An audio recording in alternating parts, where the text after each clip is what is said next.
Bayangin, anggota DPR dapat tunjangan 50 juta rupiah sebulan. Sementara driver ojol mati di jalan karena demo nolak kebijakan itu. Pertanyaannya, keadilan masih ada nggak di negeri ini? Indonesia lagi diguncang demo besar. Pemicunya? Rencana kenaikan tunjangan anggota DPR yang dianggap terlalu berlebihan. Buat rakyat, angka puluhan juta itu seperti tamparan di tengah harga beras dan bensin yang terus naik. Masalahnya bukan cuma soal uang, tapi jurang besar antara hidup mewah para elit politik dan realita rakyat kecil yang makin terjepit. Gaji UMR rata-rata cuma 3-4 juta rupiah, tapi tunjangan DPR bisa lebih dari 10 kali lipat. Jelas, ini bikin kemarahan meledak. Dari kampus sampai jalanan, ribuan orang turun menuntut keadilan. Dan, protes ini bukan sekadar unjuk rasa, tapi teriakan, cukup sudah. Awalnya, demo ini berjalan damai. Ribuan mahasiswa dan pekerja turun ke jalan, membawa spanduk, menyuarakan tuntutan. Tapi semakin siang, situasi mulai panas. Dorongan massa bertemu barikade polisi.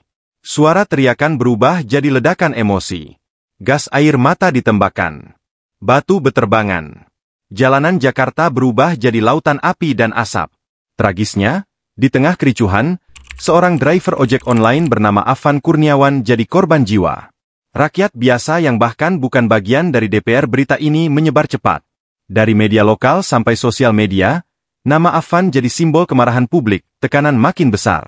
Presiden Prabowo akhirnya turun tangan, memerintahkan pemangkasan tunjangan DPR dan menghentikan perjalanan dinas mereka ke luar negeri. Tapi pertanyaannya, apakah langkah ini cukup memadamkan api kemarahan rakyat?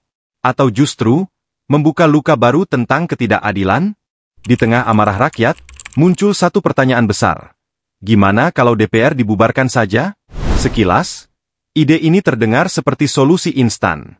Hilangkan DPR, hilang pula para politikus yang dianggap rakus. Tapi kenyataannya, membubarkan DPR bisa bikin Indonesia lumpuh total. Kenapa? Karena DPR bukan cuma kursi empuk. Mereka bagian dari sistem negara. Bayangin kalau DPR nggak ada. Siapa yang buat undang-undang? Siapa yang setujui anggaran negara? Pemerintah bisa jalan. Tapi tanpa kontrol, tanpa legitimasi hasilnya, presiden bisa seenaknya ambil keputusan tanpa ada wakil rakyat yang mengawasi. Dan itu justru lebih berbahaya dari DPR yang bobrok. Sejarah udah membuktikan. Negara tanpa parlemen biasanya jatuh ke otoritarianisme. Suara rakyat hilang, dan kekuasaan jadi mutlak di tangan satu orang. Jadi membubarkan DPR bukan solusi.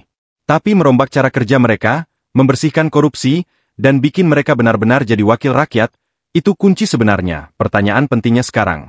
Apakah kita berani menuntut reformasi, bukan sekadar bubar?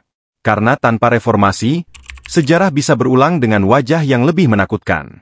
Kalau membubarkan DPR bukan solusi, lalu apa yang bisa kita lakukan? Jawabannya reformasi nyata. Bukan sekadar ganti orang, tapi ganti sistem. Pertama, transparansi. Rakyat harus bisa akses semua data gaji, tunjangan, dan kinerja DPR dengan mudah. Zaman digital, nggak ada alasan lagi buat sembunyi. Kedua, partisipasi publik. Rakyat harus punya ruang untuk ikut mengawasi, mengkritik, bahkan menolak kebijakan yang nggak masuk akal. Ketiga, aturan tegas. Kalau ada anggota DPR korupsi atau ngakal-ngakalin tunjangan, hukumannya harus jelas dan keras. Tanpa kompromi. Dan yang paling penting, kita sebagai rakyat harus sadar. Jangan cuma marah pas viral. Tapi konsisten suarakan perubahan, dari media sosial sampai bilik suara. Karena reformasi bukan datang dari atas, tapi lahir dari bawah. Dari kita semua yang berani bilang, wakil rakyat harus benar-benar jadi wakil rakyat. Jadi, demonstrasi ini bukan sekadar soal tunjangan, tapi tentang keadilan. Tentang bagaimana suara rakyat seharusnya lebih keras dari suara kursi empuk di parlemen. Kita boleh marah, kita boleh kecewa, tapi jangan berhenti di sana. Karena kemarahan tanpa aksi cuma akan hilang seperti angin. Pertanyaannya sekarang, apa kita akan diam, atau kita berani jaga suara kita? Karena perubahan besar selalu dimulai dari langkah kecil. Langkahmu, langkah kita bersama.